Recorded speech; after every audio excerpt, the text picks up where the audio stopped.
Hello everyone, welcome back to another exciting and inspiring episode of On Location with Zara. Today we're here in the historic Gastown district and we are at Chambar. Chambar restaurant is celebrating 20 years in Vancouver. Joining me today is an inspiring guest. She's a naturopathic physician, author, yoga teacher, and podcaster. She is the co-founder of Divine Elements Health Center, the Longevity Lab, and the Ignited Health Academy. I'm talking about none other than Dr. Sonya Jensen. Welcome. Thank you. What a great intro. Thank you for joining us. I can't believe it's snowing in South Surrey. Yes. Yeah, we woke up this morning and there was a blanket of snow and both my youngest son and I were like, why? Were you contemplating whether the filming is going to go on today or not? No, I'm thinking Vancouverites, we're used to it, so I knew there was going to be a way that we'd figure it out. I see plenty of memes on Seabus memes where it's like, okay, when it's snowing, we don't know what to do in the snow. But rain or shine, we do film and we do go live. So very excited to have you here, especially after our live and receiving your book and your teas. And in my intro, I forgot to mention, you're also the co-founder of Tula Teas, which I'm loving. Just last night, I was enjoying the rose blend. I forget exactly what it's called, but that's my favorite. Oh, good. That is my favorite. Yeah. You're doing so many things. Amongst all these titles, you're also a mom, a wife, you have boys. My first question is, how do you manage all of this? How do you create balance in your life? Yeah, that's a good question. I actually don't think we can create balance. I think there's moments where I have to focus on one thing and then move to the next thing. I am lucky I have a very supportive husband that, and we're on the same page when it comes to how we're raising our boys, and we're also doing very similar things in life when it comes to health and running our businesses together.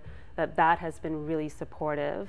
It's not easy. I do feel stretched in many different directions, so I do find without my self-care, and because of what I do and because I get to sit with other women and teach them how to take care of themselves, I have to walk the talk. So then it forces me to pause and recognize like when I'm feeling depleted, when I'm doing too much, how I can balance that. So it's a dance that you have to do, but we're figuring it out, and I'm figuring it out as I'm going, really. And talking about supportive husband, he's just filming off camera over there, so you know, very supportive. Good work.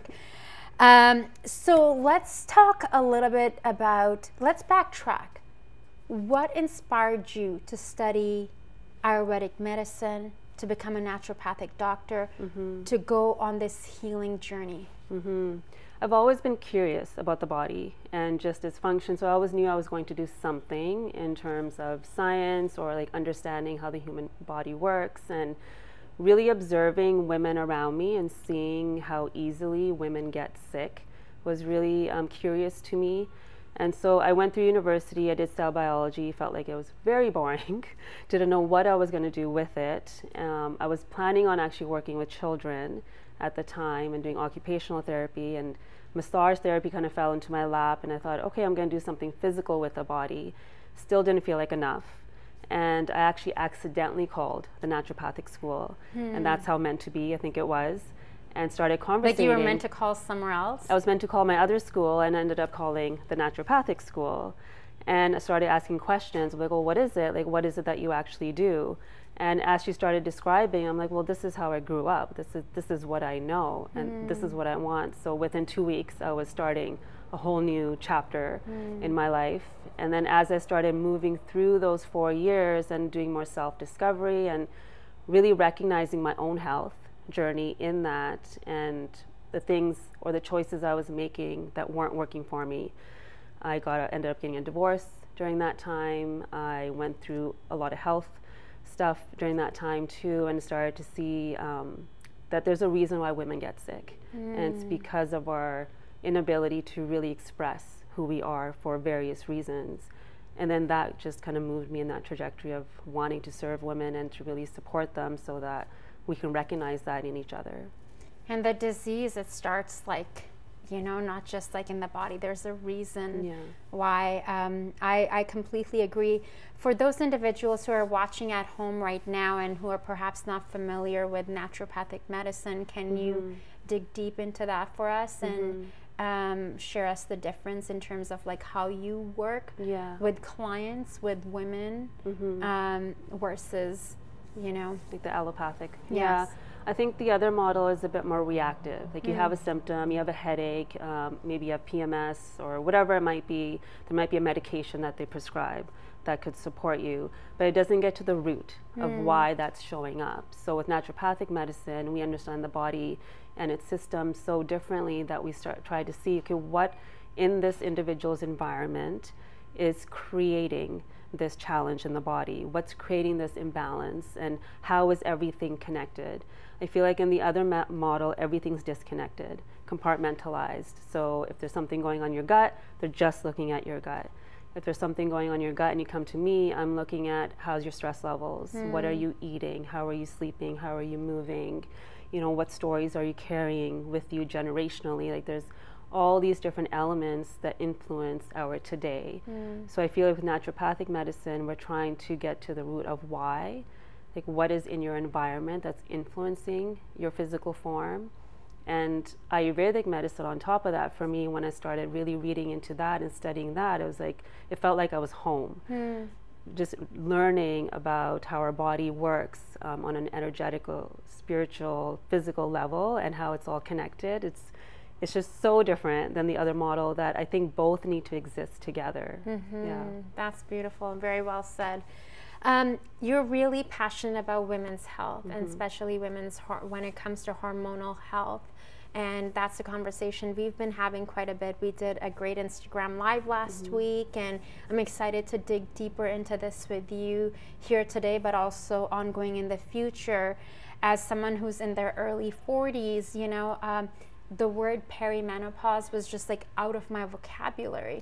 It was not even in my dictionary. And I remember during our initial phone call, I'm so glad, first of all, that we were connected. And a friend of mine who is in her 50s, she's from Goa, India, and she mentioned this to me like last year.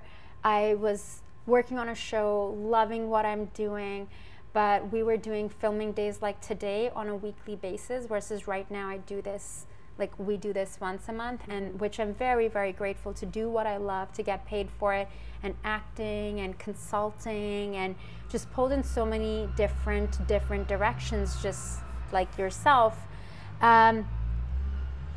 Giving 1,000%, and then afterwards having like a huge crash internally, emotionally. And that's when my friend mentioned like perimenopause, and I was just so shocked. I'm like, I'm young, I look so young, I eat healthy, this and that. Tell us a bit about that. Like, what exactly is perimenopause?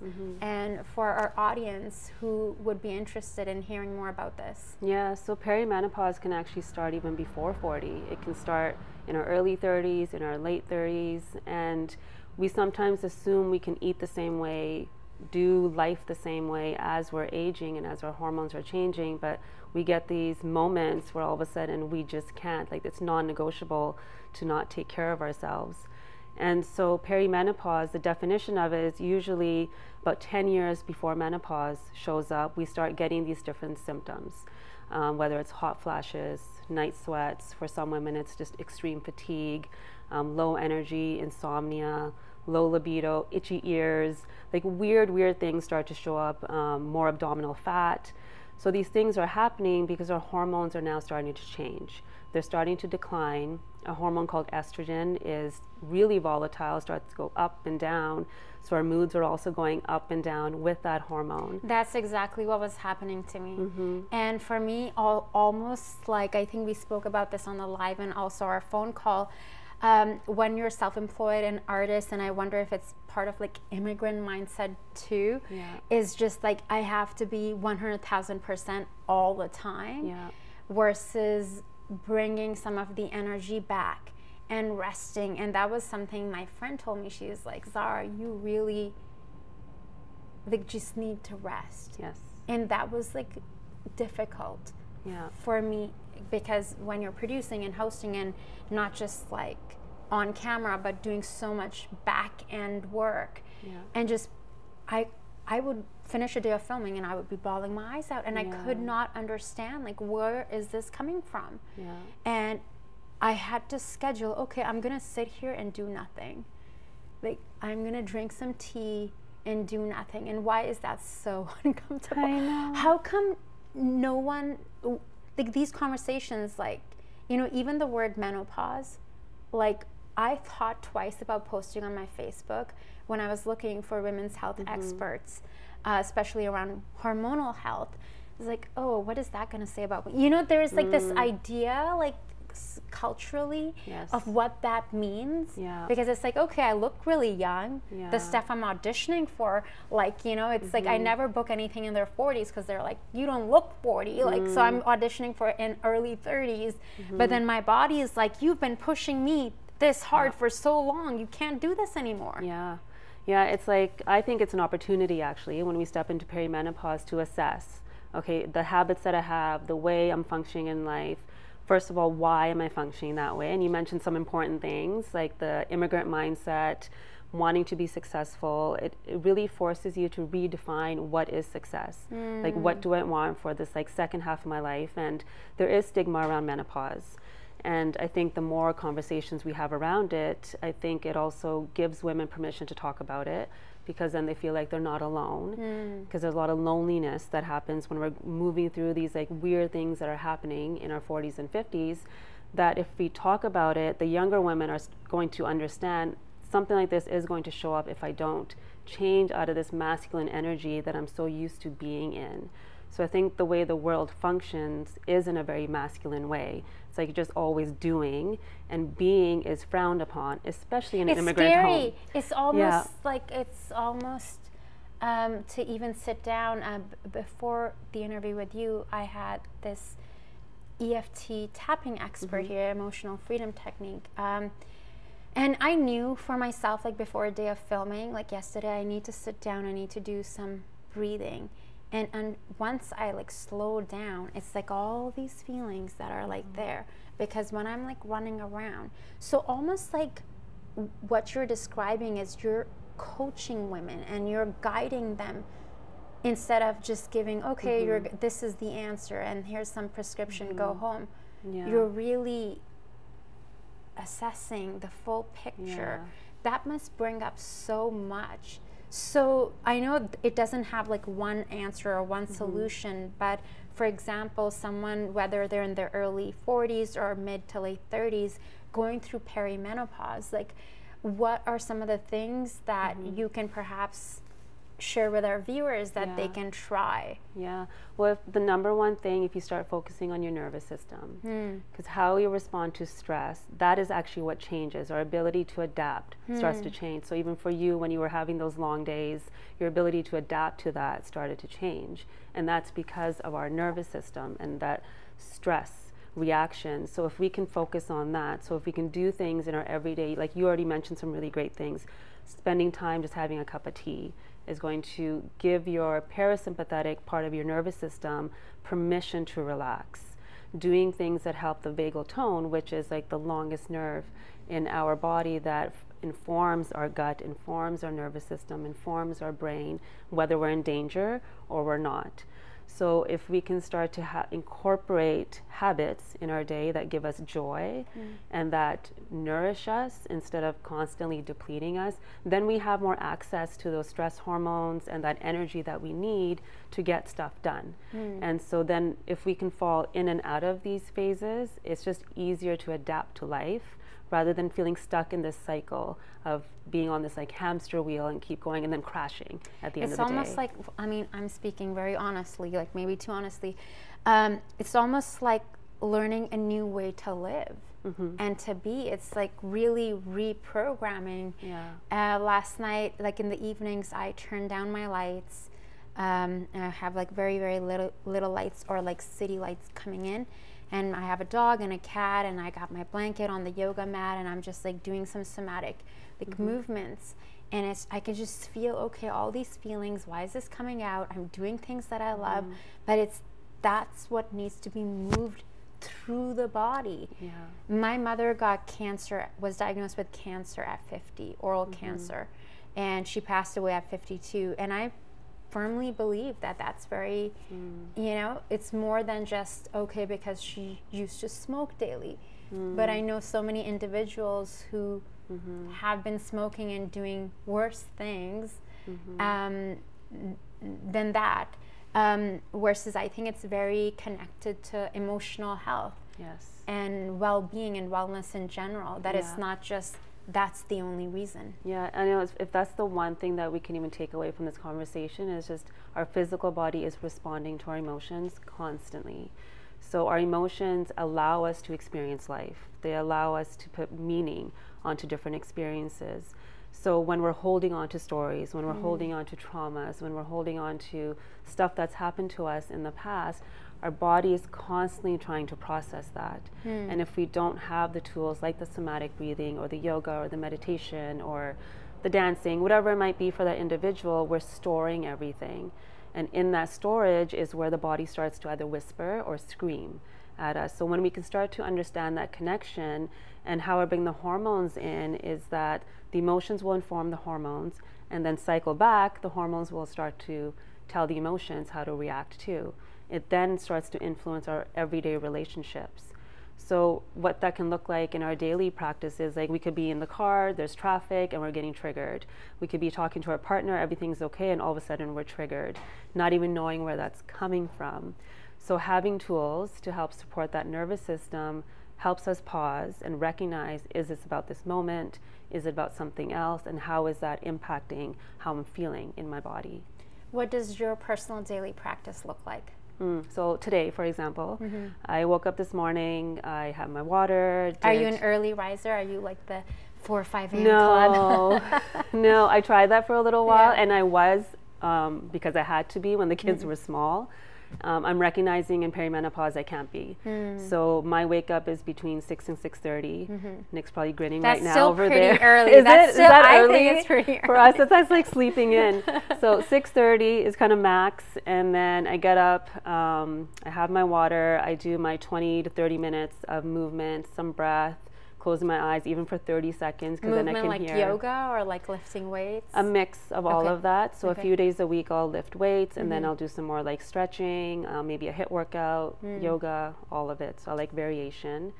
And then it's time to get the kids ready for school. They go out the door. I have my morning drinks and do a sauna. Either a cold plunge, which we've just started doing. You have a sauna at home? We have a sauna at home. So jealous. Yeah, I use it all the time. And then a That's cold why you shower. have great skin. Oh, thank you. I saw on the Instagram live, like it was like this tight. I was like, wow, she has really good skin. Oh, thank you. Yeah, so that's my morning, and then, you know, the day's happening afterwards. And then evening, similar to you, you really kind of wind down, like the lights are really dim, and really trying to give our nervous system an opportunity to release the day. And so before bed, I have my tea. As you know, I love my tea.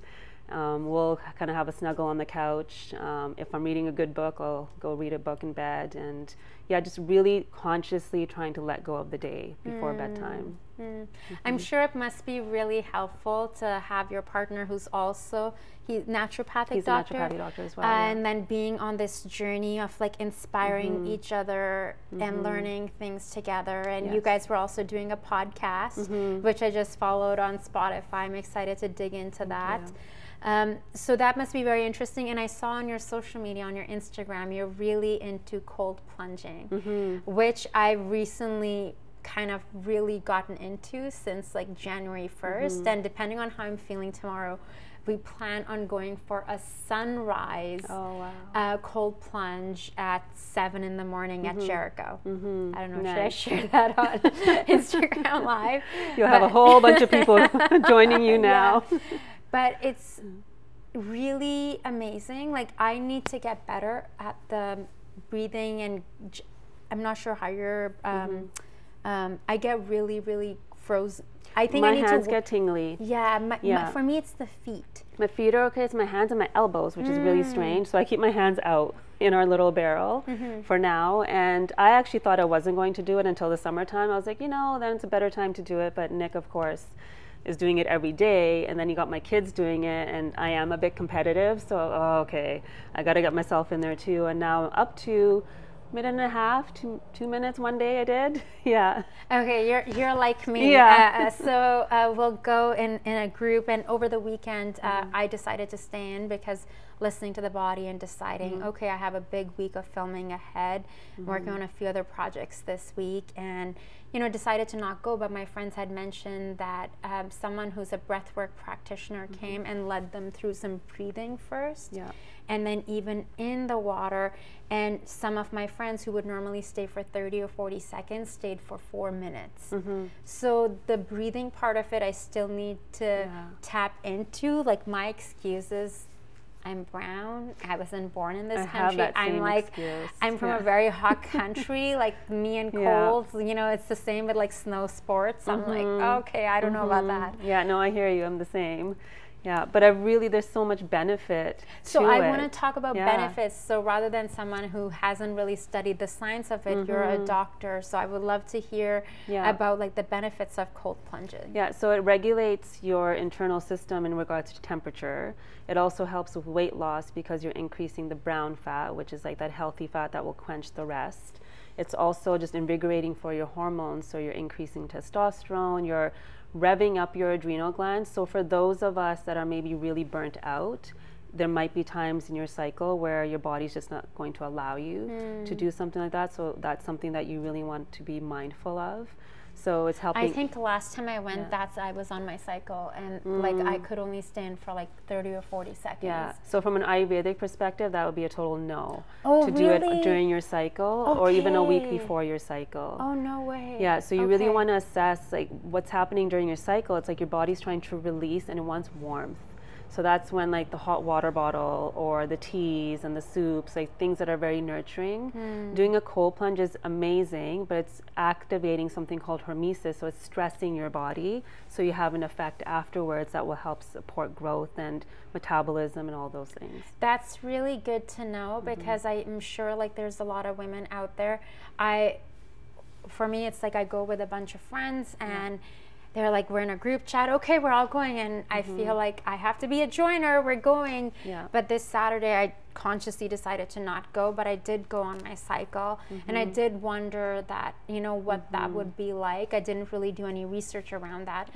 And it's only like recently that I've started understanding like how my body, my moods, and how even I'm showing up in the world and how I'm dealing with stress changes with my cycle. That's a conversation that I've never had, and I've just started tracking my cycle. Like, can you tell us a bit about that, the importance of tracking your cycle, and especially in your 40s? Yeah, it's so important because we've normalized symptoms like pain.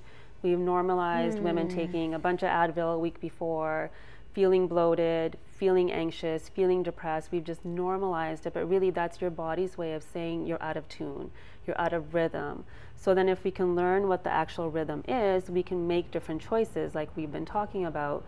So during your bleed, that's like that first phase. You want to slow down. It's a time of letting go, not only physically, but emotionally you're letting go of a lot of stuff too. So you're detoxing. So anything that will help promote more detox is really important. After that, we have a hormone called estrogen that starts to rise in our follicular phase. So that's where there's more energy. We feel really good in our bodies. We are out there, we're more outgoing, we can multitask. There's just more energy in the system. And then all of a sudden we're ovulating. There's a bit of a switch because now testosterone is rising, so a woman's libido might be a little bit higher. And then after ovulation, progesterone is the other hormone that starts to go up.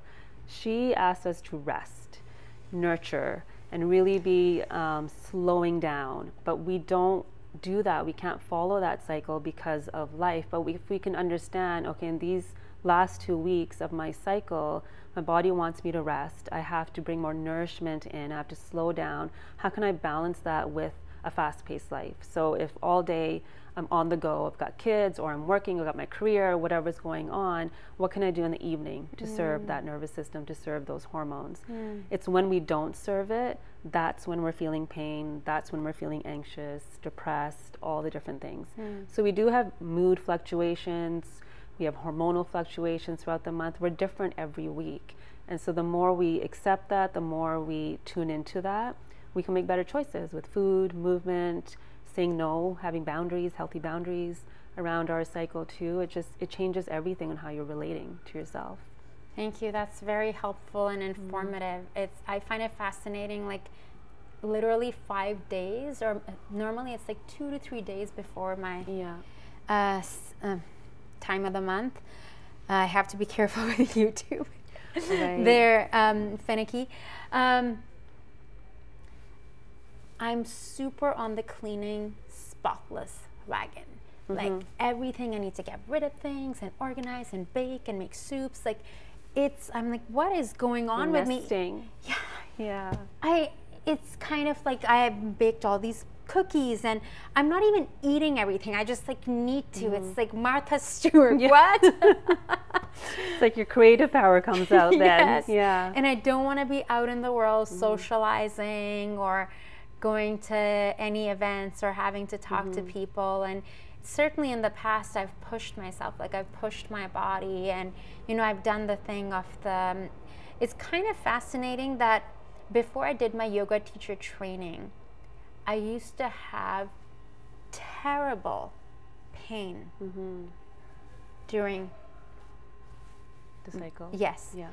And then afterwards, it's almost like whether I unlocked something or some healing happened or what, I don't experience that. And I try to not aim for that Tylenol or Advil if I don't have to. I try to be like, okay, can I take a bath or just rest or nap or whatever it is that I can do. Yeah. But when I was younger, it was like full on for the first couple of days. I could not live without painkillers. Yeah. So pain is stagnation. It's like stuck energy, right? So what yoga teaches us is to move that energy, to move that prana, that life force, and especially around the hips and the pelvic area, we just hold so much there. We hold a lot of our trauma there. We hold a lot of our experiences, our emotions there. So yoga actually allows you to release that, which then gives that area permission to not be so contracted.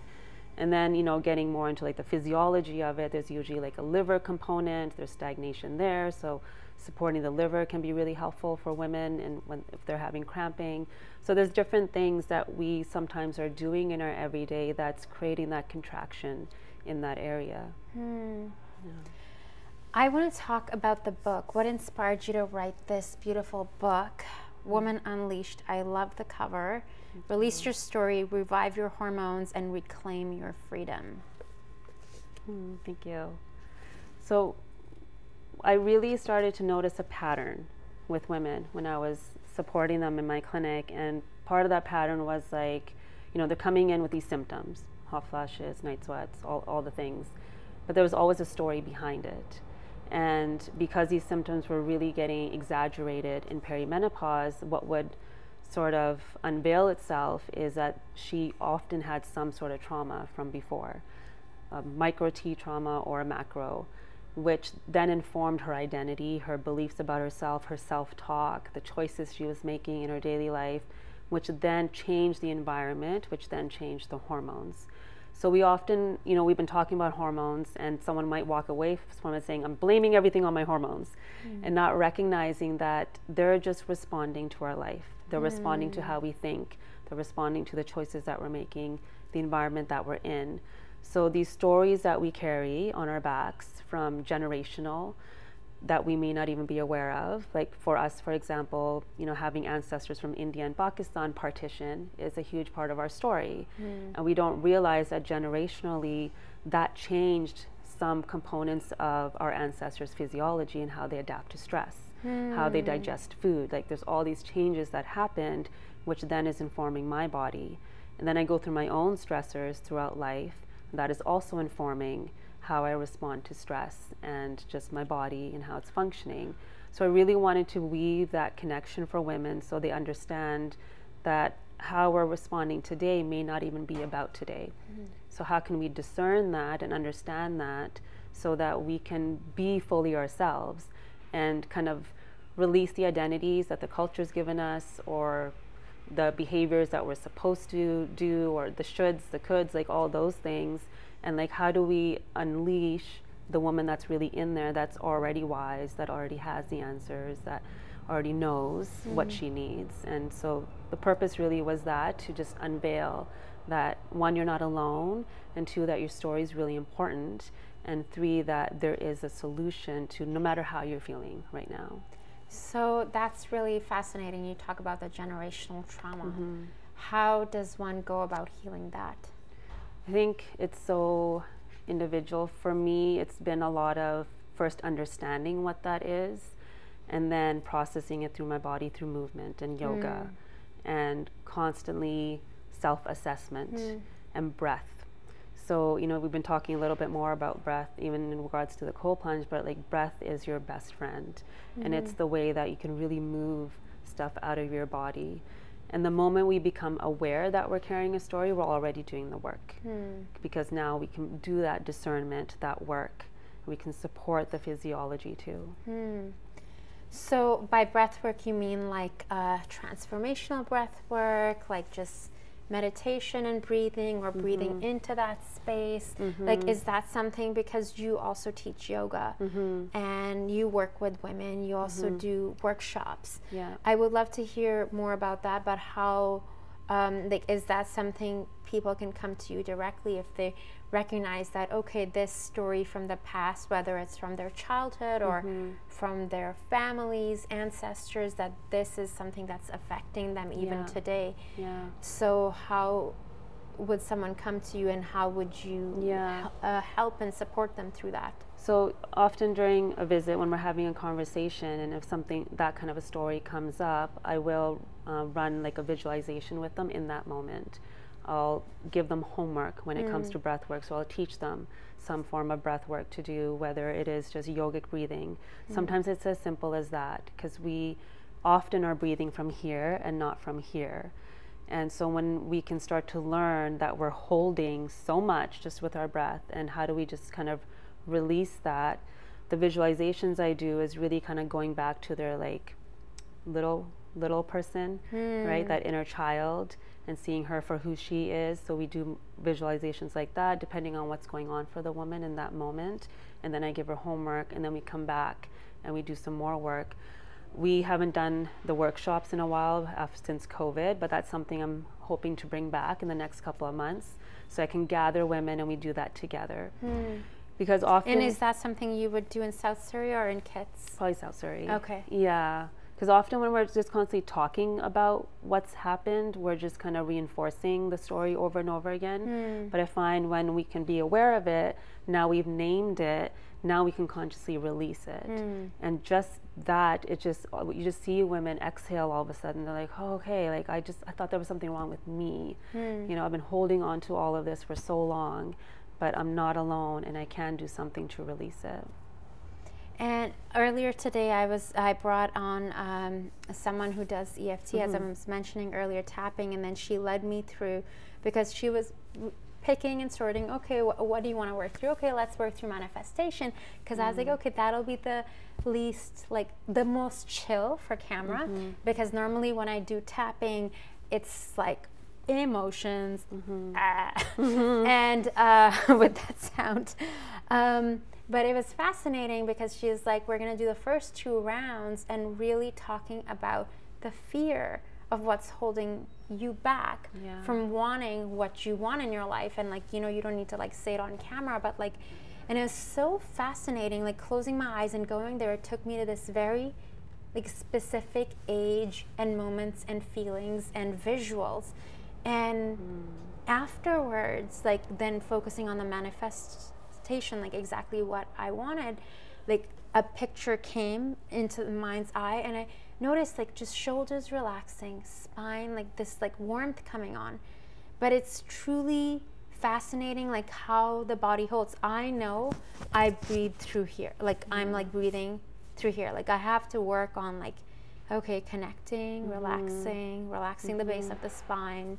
Normally when I'm doing acting work, like if I have time, like I warm up my body so I can speak more like from my pelvis and my core. But you know, those are conversations like no one in my family had, like of like, what is the connecting to the body? What is energy? Yeah. What is healing the body? It's just like, because everyone's just surviving. Yes. Right. So when you're in an experience of just surviving, there's no room to actually look at, okay, how can I actually thrive in this life? And so I think our generation's kind of gifted in that, where we can question a lot of that and assess what is it that is keeping me stuck in a state of survival, so I can let that go. And it can be some things just so simple, of even placing our hands on our belly and our heart, because we forget that we're so disconnected. Right? So if we're breathing up here, we're just not connecting and grounding into our body. So the more we do that, the more present we become in this moment. So then we're not in the fear of the future, or we're not ruminating over the past. We're just right here in this moment. We should do that right now. Let's play. Yeah. As my dog walker is texting me, I literally let her in. My phone was buzzing as we're sitting here. I'm like, okay. Yeah.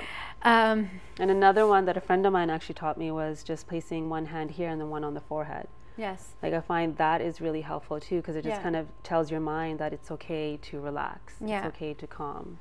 Sorry, just no, quickly texting my dog walker. Poor young girl. She's like waiting to hear from me. Well, this is an example of real life. Yeah. Right? So this happens. Like, we have distractions and things that take us out of the moment, but then how do we bring ourselves back? I think is the most important thing.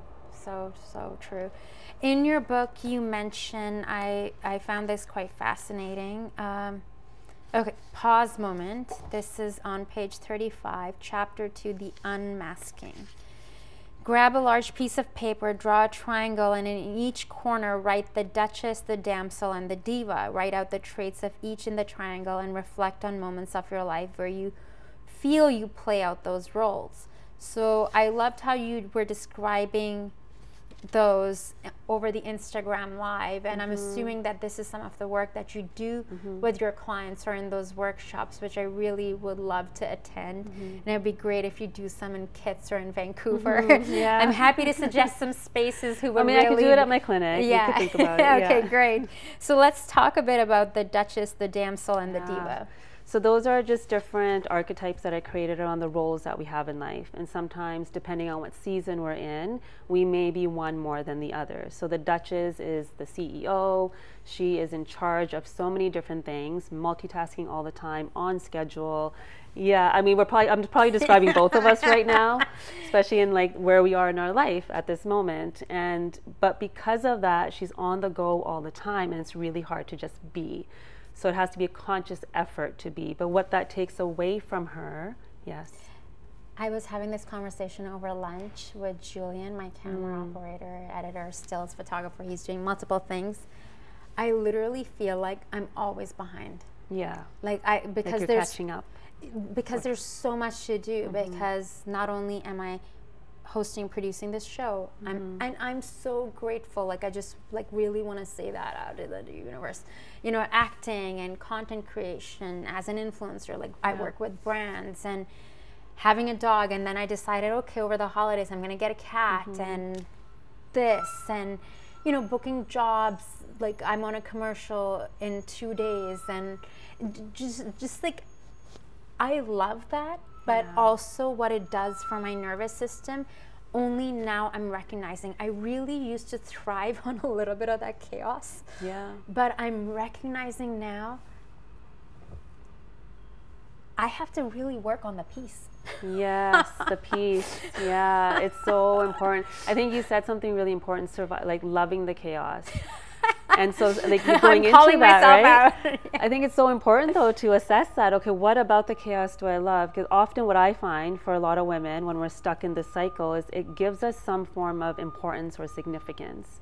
And I know for me, just speaking from my own experience, being a woman in a South Asian community, recognizing that it's the men that get more of that significance and that importance. How am I going to shine? How am I going to be seen?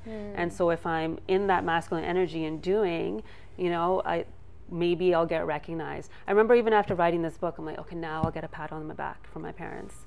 I got nothing. I'm sure they're so proud. I'm sure they are, but it's more of a cultural thing where they're not very expressive.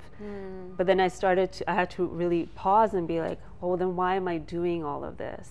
what is it actually for, and what is it taking away, and what am I gaining? I thought that was just my family. Oh gosh, no. I was just like, it's them. Yeah, no, I think that it's pretty across the board. Yeah. I've seen friends though whose parents are so supportive. Like Yeah. they'll have like a role in a film and they don't even have a line, and their 20 uncles and Right. aunties and grandmother are showing up, and Oh. I'm the lead of the film, and nobody Yeah. from my family is there. Yeah. And then I'm also interviewing, or like I'll have like a 30-inch billboard and you know, be in Vancouver, whatever, all these like things. I think my brother on my birthday called me, like this is in 2011 when I did my first national show, and he was just left me like a very long message. I was standing, like walking in the West End. I just bawled my eyes out. Like I Yeah. didn't know I needed that, but I don't really get it. Yeah. Like they're more concerned with, like my aunts, God bless them, in Middle East and Bahrain and Pakistan, about like, you know, my relationship status. Right, of course. They're more Yeah. concerned, and it will be something like, I hope you get married.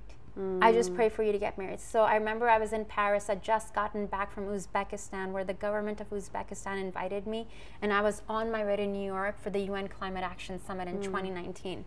Wow. And I just had a crazy, like, out of this world year. Yeah. And they're watching everything I'm doing on social media, but I can also see the little girl inside of me that wants so much, like, Yeah. Just be just proud. tell me, like, I'm doing good. But it's not going to come, like, No. ever. Yeah, it's because of how they've defined success for you, for themselves, and culturally just what's been passed down. It's that story piece again. And so when we're kind of unraveling the story, they don't know what to do with it. I remember when I went through my divorce and started making choices for me, it was like unearthing for so many in my family, because it's not something that you're supposed to do.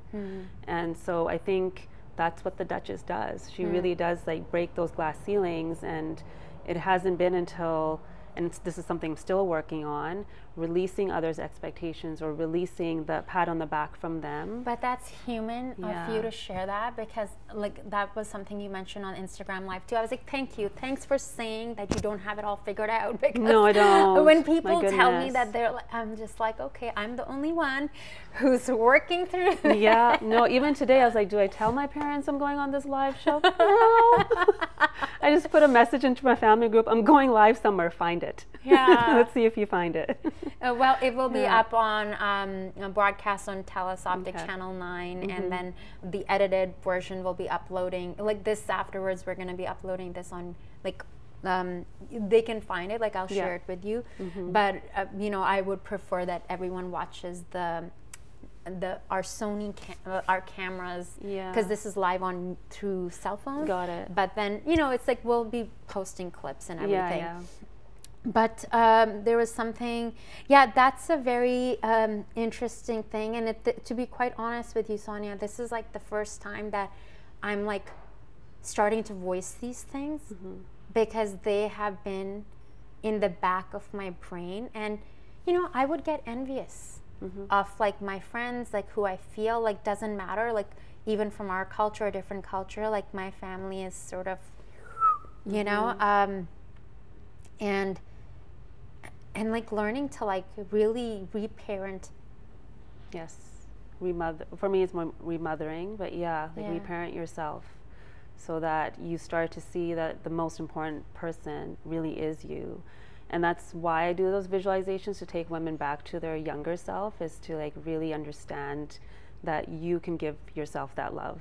So is it like a hypnosis, meditation? It's more like a meditation. Okay.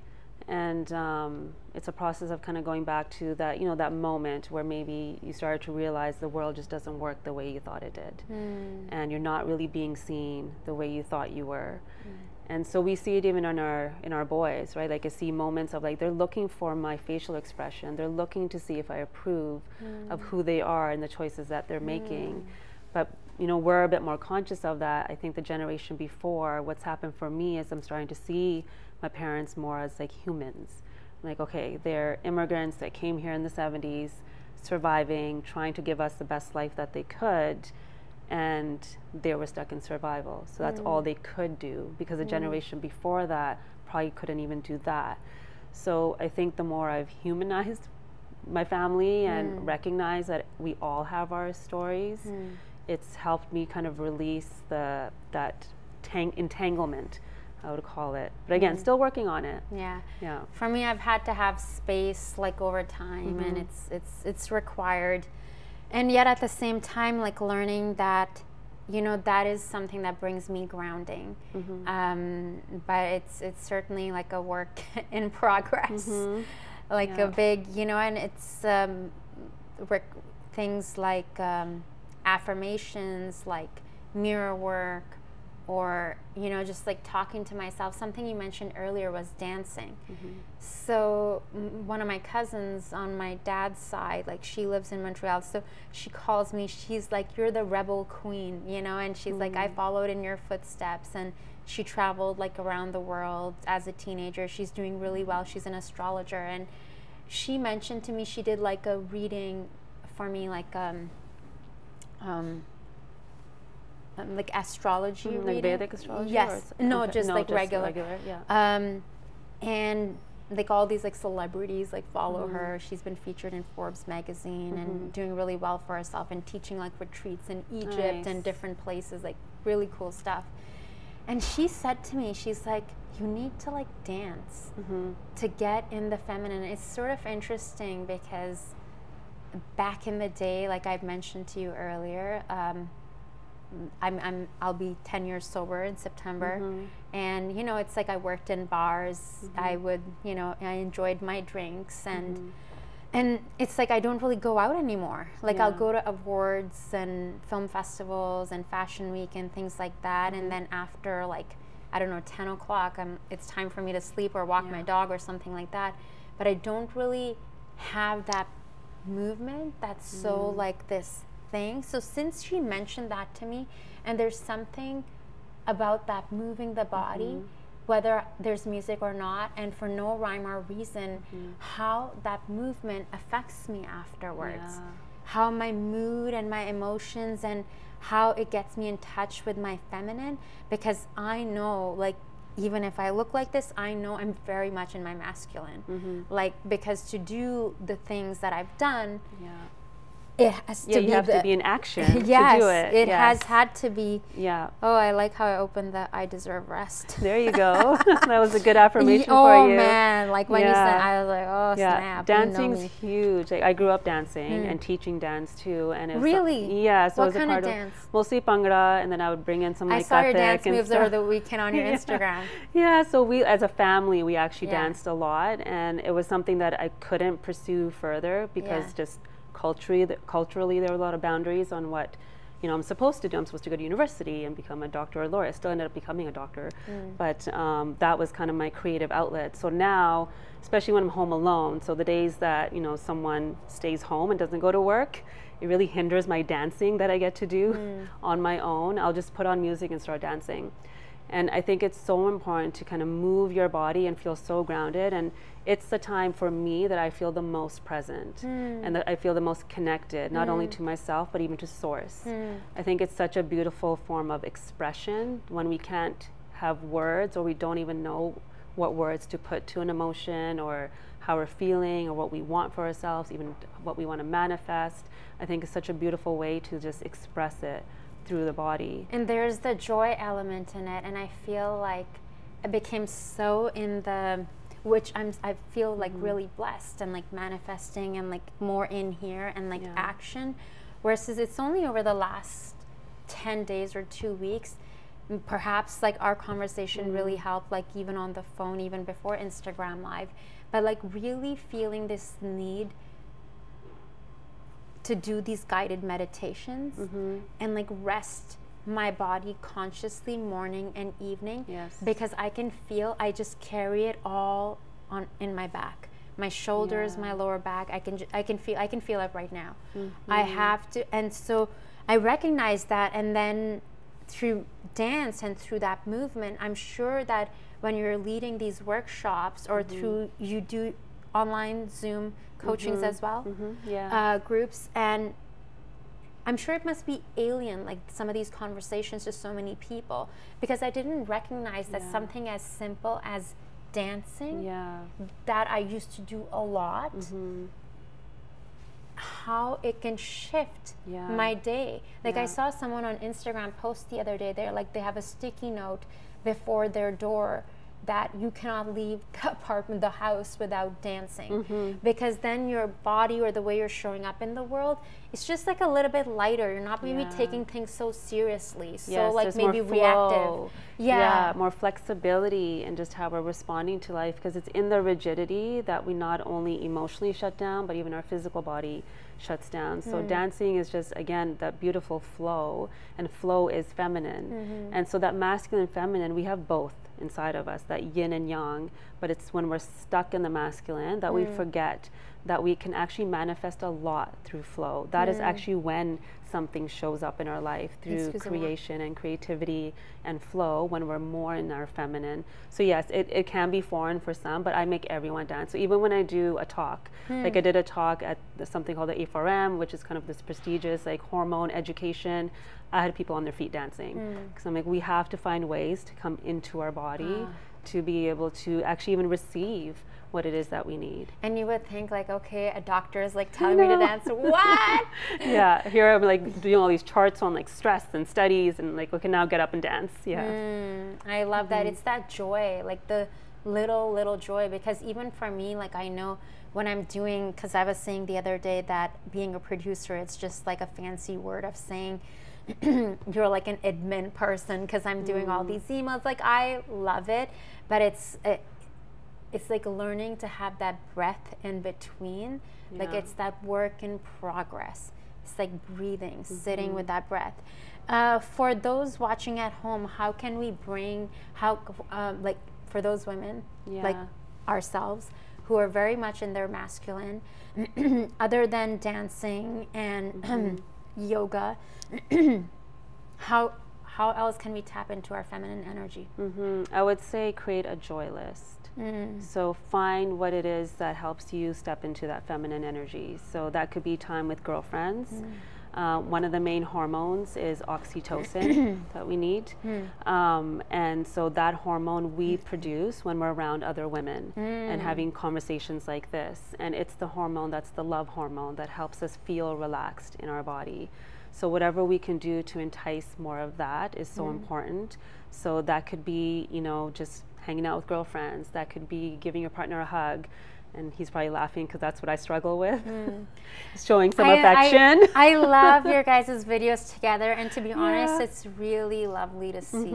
It's really, really lovely to see. And I'm really enjoying your content. Like it's just, you know, it's just a little portal into someone's world, and to see that it's not just, it's not stiff.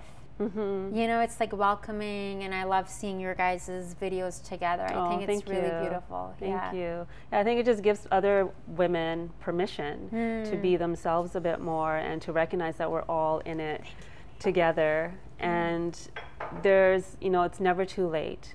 There's always ways that we can support ourselves. So if you're not someone that does yoga, maybe you go outside and spend time in nature. Like we were talking about before we got on the live, how from your place you can see the mountains and you can see the water. So what is it that grounds you? Is it sticking your feet in the ground? Is it going to the water? Is it just looking at the mountains? Like, what is it that helps you feel centered? Is it your cup of tea in the morning by yourself? Whatever that might be, just bring one thing in to your day for 30 seconds. Because it can also be overwhelming. Yes. You know, like it's, especially in today's day and age, like since COVID. Excusez-moi. Okay. It's like we have all these techniques, and I don't know about you or like people watching, I get overwhelmed. Even looking at guided meditations, like there's a wonderful meditation teacher from Scotland, from Edinburgh, Andrew Johnson. I did an IG live with him during COVID because I was like, oh, I need something to do. Like, so I found these people, and around the world I was interviewing, and he gave me his app and access to his full library of amazing guided meditations.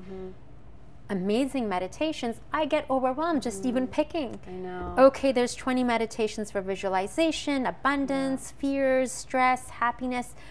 And I'm 10 minutes and I can feel my anxiety even like through that. So the other day I did one 15-minute meditation, and I realized I was getting anxious even just breathing. I know that sounds kind of crazy. I was like, okay, I need to do another meditation because I'm so like this. I need to relax even more. And like to really consciously breathe. Yeah, because we don't want to make self-care overwhelming. I don't know how people do it. I'm like, am I the only one who's just like going through all of this? Well, it's just because we're so used to being so tight. It's just normal. Yeah, it's unfamiliar to not be in that tightness because if we're in that unfamiliar zone, it creates fear because we don't know what's going to show up on the other side of that. And so I think what we really have to do is discern between all the noise in the world, because there is a lot of advice out there. There's lots of influence, lots of health coaches, lots of doctors that are online that are teaching amazing things, but how do we find what's right for us? And how do we simplify? So how can we just bring in, you know, a few minutes a morning routine, an evening routine? Just doing that is huge. So my hope is always for women, it's like, how do you self-discover more that what your body needs and how we can support you? And so for you, movement feels like it's really medicinal for you. So maybe your breath work has movement in it. So maybe you're moving while you're breathing, and then so you're connecting those two things instead of just sitting and trying to like quiet the mind and meditate and breathe and all of that.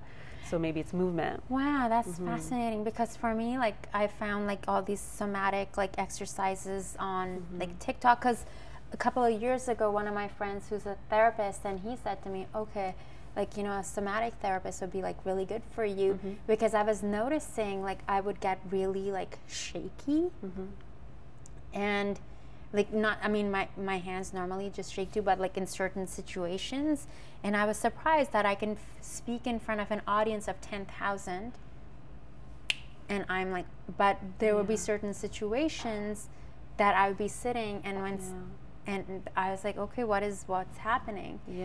And then by doing some of this, like since like last winter, I couldn't believe just like some movement and breathing. And subtle movements. I guess huge. there's so many different modalities that, you know, I know we're coming towards the end. I want to talk a bit about how can someone get in touch with you? How can we work with you? And, you know, what's next in Dr. Sonya Jensen's world?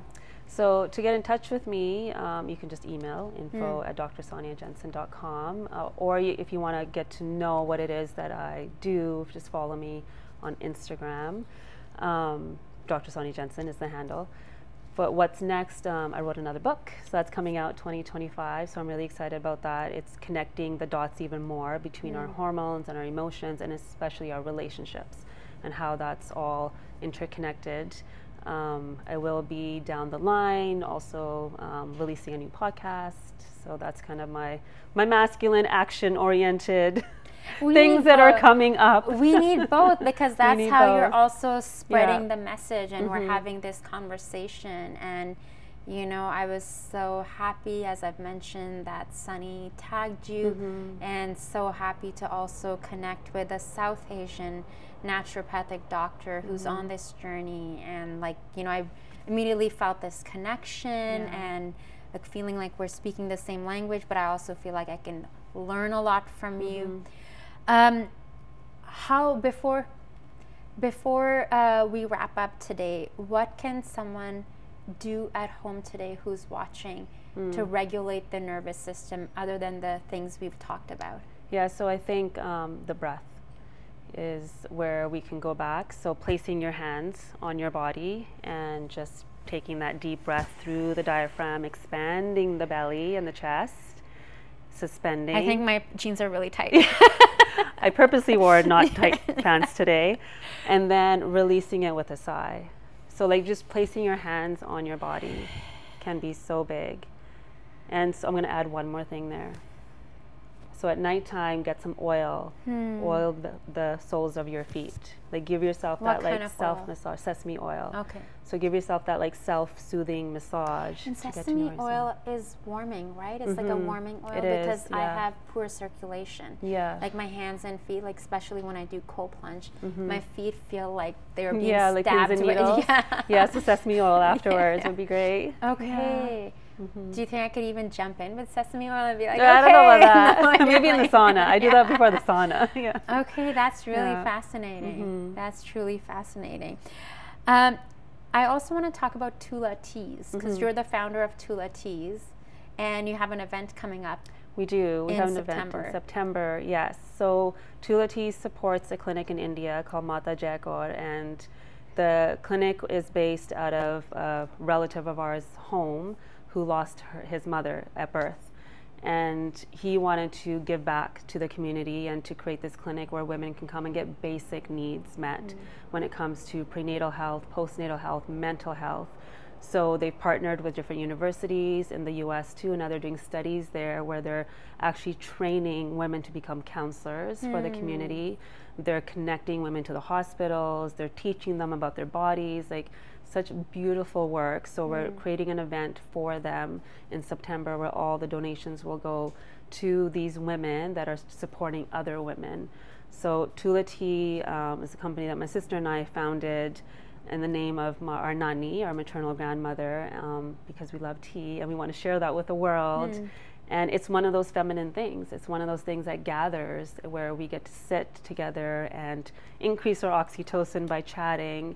And so we just thought like the two just worked really well together, and that's kind of a soul project right now. Yeah. Thank you. You have your hands full. I'm so happy you took the time to come out Thank you for this way having today. me. And for you, the way you're representing the South Asian community too, I think is huge.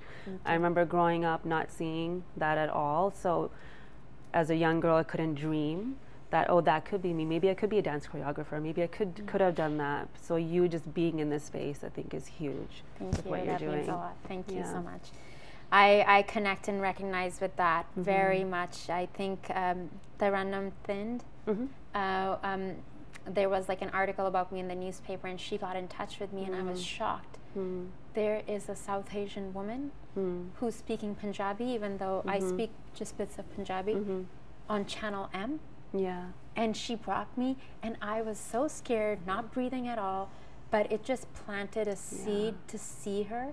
And, you know, I moved to Canada in February 2000, and it's been a journey. Yeah. You know, and I'm very grateful that now the conversations around representation in media and film and television, advertising, like, and I'm grateful to connect with you and have this conversation, because I think it's truly, truly important. And I have a feeling we're going to continue having these conversations, you know.